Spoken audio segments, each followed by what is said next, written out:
base of the pyramid is just this idea that, in our world especially, we're going to call this the digital divide, which is, the difference between those who really have computers, right, up here, and those who don't.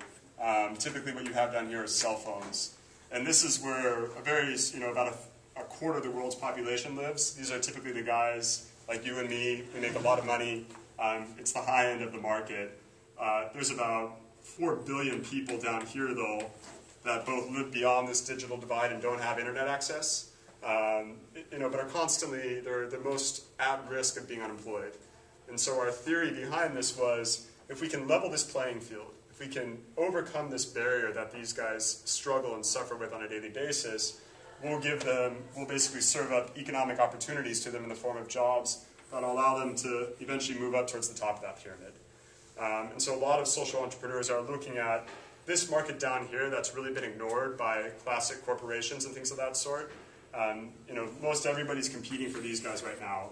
And that's a great idea because we have a lot of discretionary dollars that we can spend, whether it be on clothes or it be on, cell phones or services like this.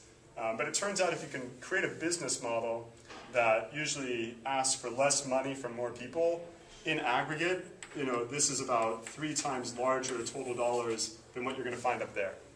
So the challenge for every social entrepreneur then is to try and, most social entrepreneurs at least, is to figure out, how do I get into the base of the pyramid? How do I create a service that really starts to move this market and provide them additional economic opportunity, in some case, remediate environmental problems that these guys suffer from. Ultimately, how do we lift these people up out of poverty is the question. And I think there's a range of services. We're one in the workforce and labor market space, but people are applying these same principles to provide better healthcare services, better financial services, better consumer services.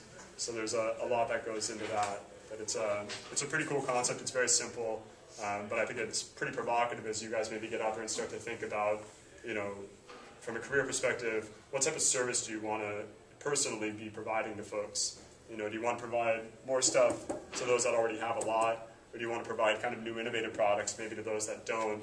I'll tell you personally, I've been on both sides of the equation. This is a much harder problem to solve, but it's a much more rewarding one to solve.